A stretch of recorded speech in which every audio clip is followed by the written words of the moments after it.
Cette vidéo décrit les différentes étapes de la réalisation d'un projet de médiation équine pour une personne avec autisme et détaille les projets pour 2 enfants. Je vous invite aussi à voir ou revoir la vidéo L'enfant autiste en thérapie avec le cheval et la vidéo sur les particularités de l'autisme. L'élaboration et la mise en œuvre d'un projet de médiation équine pour une personne avec autisme passe par certaines étapes. Il faut tout d'abord étudier la faisabilité du projet au plan matériel, administratif et financier. En fonction de la situation et des besoins des personnes concernées, on détermine ensuite les collaborations et les coordinations nécessaires. Les informations sur le projet sont transmises aux familles ainsi qu'aux autres professionnels du réseau de soins de là ou des personnes concernées par le projet. Il faut évaluer les difficultés de la personne bénéficiaire ainsi que ses compétences, puis définir les objectifs et les stratégies pour les atteindre. Les séances peuvent se dérouler en groupe ou en individuel en fonction des besoins du ou des bénéficiaires. La fréquence des séances, leur nombre et leur durée sont déterminés en fonction de chaque situation clinique, mais aussi des conditions matérielles et financières. Les activités et le matériel utilisé sont choisis en fonction des objectifs ainsi que des intérêts et des compétences de la personne bénéficiaire. Bien entendu, les règles déontologiques et éthiques doivent être respectées. L'intervenant en médiation équine doit avoir la formation et les compétences nécessaires à cette pratique et à la pathologie de la personne bénéficiaire. Les informations concernant celle-ci relèvent du secret professionnel. Le comportement envers la personne autiste doit être adapté à ses particularités et à ses besoins et respecter sa dignité. Et bien sûr, il faut être attentif au bien-être du cheval. Il faut rappeler que la médiation équine s'inscrit dans le parcours de soins de la personne autiste en tant qu'approche complémentaire et qu'elle va être associée aux autres interventions thérapeutiques, éducatives, scolaires, sociales, voire professionnelles s'il s'agit d'adultes. Cela va donc impliquer des collaborations avec les autres professionnels et un partenariat avec la famille.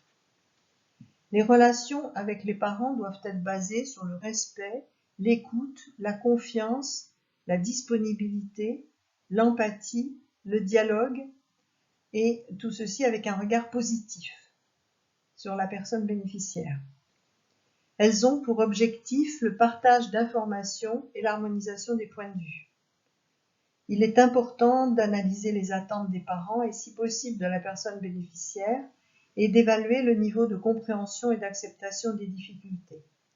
Il faut aussi apprécier le niveau de stress et le retentissement social du handicap pour la personne autiste comme pour sa famille. Le projet doit être personnalisé, individualisé, en fonction des résultats de l'évaluation des difficultés de la personne bénéficiaire, mais aussi de ses compétences existantes et ou émergentes, et cela dans les domaines psychomoteurs, cognitifs, perceptifs, linguistiques, socio-émotionnels et communicationnels. Cela est applicable pour les séances individuelles comme pour les séances en groupe.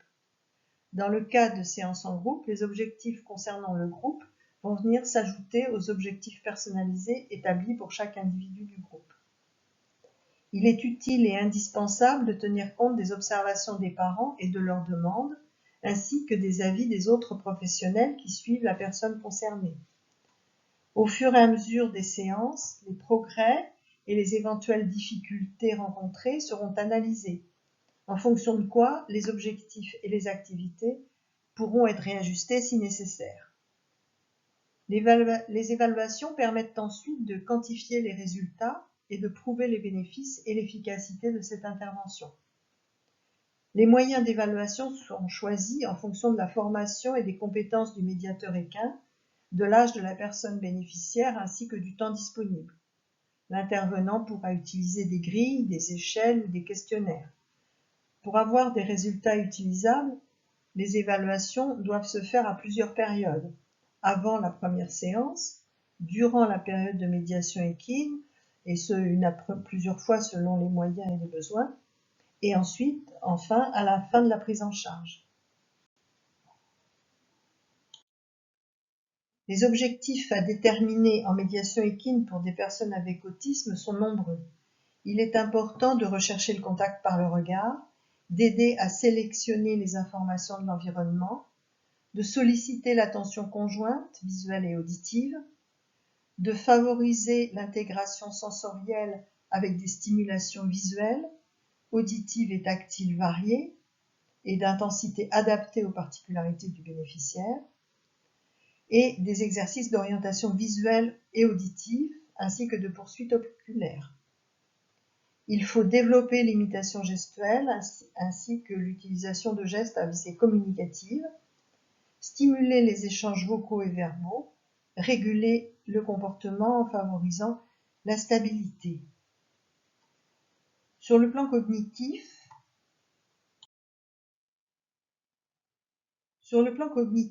les objectifs sont d'encourager les initiatives et l'utilisation appropriée des objets, d'aider à planifier les actions, à faire des associations, à résoudre des problèmes et à mettre en œuvre un moyen pour accéder à un but, à faciliter le repérage dans le temps et l'espace.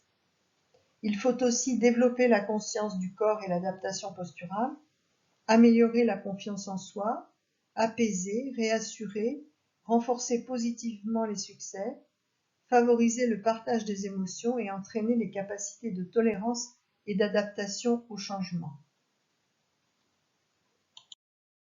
Les activités vont être variées et elles vont de l'observation du cheval ou du poney au box et en liberté, en passant par le pansage, à la conduite à pied, jusqu'à la monte en manège et en extérieur. On choisira des activités ludiques en fonction des compétences et des intérêts de la personne bénéficiaire, ainsi que des objectifs fixés. Il faut savoir qu'une même activité permet de répondre à plusieurs objectifs. Les principes à respecter sont la tranquillité, la disponibilité de l'intervenant envers le bénéficiaire afin de favoriser la relation, la réciprocité pour permettre les échanges, ainsi que la flexibilité pour un bon ajustement et un entraînement au changement.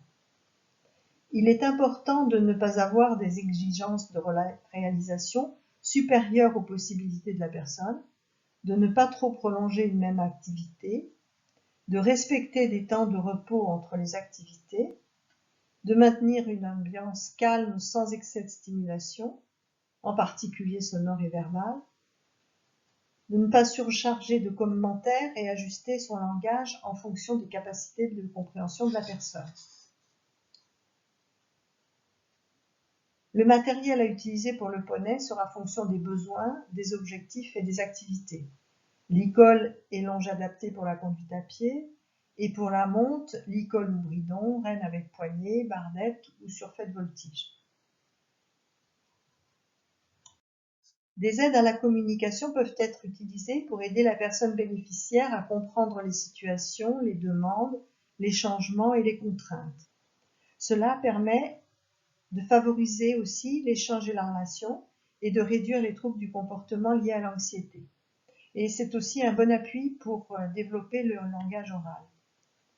Ces aides à la communication peuvent être des moyens augmentatifs lorsqu'il existe déjà certaines potentialités de langage oral, ou bien alternatifs lorsque le langage oral n'est pas encore présent. Ces moyens peuvent être simplement des routines, des gestes, des mimiques, ou être plus complexes comme des aides visuelles telles des photos, des images, des pictogrammes, ou des systèmes comme le PEX, qui est un système de communication par échange d'images, et le Macathon, qui est un programme d'aide à la communication et au langage, constitué d'un vocabulaire fonctionnel qui est utilisé conjointement avec la parole, les signes et ou les pictogrammes. La langue des signes peut aussi être une solution adaptée pour permettre à la personne autiste de communiquer et de développer sa pensée. En bas de cette diapositive figurent certaines images ou pictogrammes qui peuvent être utiles en médiation équine. Alors bien sûr, le bien-être du cheval doit être pris en considération. Il est un partenaire et non un outil. Ses besoins physiques, émotionnels et psychosociaux doivent être respectés. Il est nécessaire de le choisir en fonction de son tempérament et de ses capacités physiques, de respecter des conditions de vie, d'environnement, d'interaction avec l'intervenant et le bénéficiaire, d'alimentation, de repos, de relations sociales qui soient adaptées, confortables et agréables pour lui. Des études ont été réalisées sur le bien-être du cheval en médiation équine et des projets de recherche sont en cours. Vous trouverez les références à la fin de la vidéo. Des questions vont se poser. À quel moment arrêter les séances? Sur quels critères les objectifs sont-ils atteints? Ou est-ce des critères matériels et financiers qui vont intervenir? Et quelle va être la suite? Est-il possible de poursuivre en équitation adaptée? Alors évidemment, chaque cas est particulier et les réponses dépendent de nombreux facteurs. Je vais maintenant décrire 2 projets de médiation équine pour des enfants autistes. Vous pourrez trouver d'autres exemples dans la vidéo médiation équine et troubles du neurodéveloppement, quelques cas. Cette vidéo sera diffusée prochainement. Marina est une petite fille de 6 ans qui présente un trouble du spectre autistique associant un autisme sévère et un retard cognitif léger hétérogène. Ses capacités dans le domaine cognitif sont supérieures à ses capacités dans le domaine du langage. Elle reçoit des soins psychoéducatifs et bénéficie d'apprentissage préscolaire individualisé à l'hôpital de jour du centre de pédopsychiatrie. Et de plus, elle est scolarisée en maternelle à temps partiel. Son profil se caractérise par des difficultés d'attention et de régulation émotionnelle, par une expression verbale avec des mots isolés et par des intérêts particuliers et envahissants. Les séances de médiation équine ont lieu en groupe 2 fois par mois. Elles sont financées par le service hospitalier et gratuites pour les parents. Les objectifs portent sur l'attention, la communication verbale, la régulation du comportement et des émotions, la relation moyen-but, la résolution de problèmes et l'acceptation des consignes. Les activités sont partagées en plusieurs temps. Tout d'abord, les soins au poney, lui dire bonjour, le panser avec utilisation de la brosse et du cure-pied. Marina est très intéressée par cette activité et se focalise sur la couleur du cure-pied. On travaille dans ce temps l'attention aux consignes, l'initiative, la régulation des émotions, la régulation de l'activité et le maintien de l'action, la flexibilité, par exemple en changeant la couleur du cure-pied. Ensuite, c'est la mise de la selle qui amène à exercer la planification des actions. Puis, la conduite du poney au manège permet de favoriser l'attention à autrui, les capacités d'initiative et l'expression verbale. Ensuite, la monte à poney se fait d'abord au manège, où sont proposés des jeux d'échange simples avec des balles et des anneaux, par exemple. Un parcours avec un but, comme mettre un objet sur un plot, et ces séquences vont être alternées avec de courtes séquences de trot. Ces jeux favorisent la relation, la communication et le respect de la consigne. Ensuite, en extérieur, un petit circuit d'orientation et un parcours en terrain varié font travailler l'attention à l'environnement et l'expression verbale. En fin de séance, une promenade va favoriser la détente et stimuler l'expression verbale. La séance se termine par des soins au poney, amenant à évoquer à nouveau les besoins du poney et à développer l'empathie et l'attachement. Martin, lui, est un petit garçon de 7 ans qui présente un trouble du spectre autistique associant un autisme sévère et un retard cognitif important. Il reçoit des soins psychoéducatifs à l'hôpital de jour du centre de pédopsychiatrie. Ses difficultés de comportement n'ont pas permis de poursuivre l'intégration scolaire. Son profil se caractérise par une absence de langage. Il s'exprime par syllabes et gestes, ne comprend pas le langage mais peut comprendre les gestes.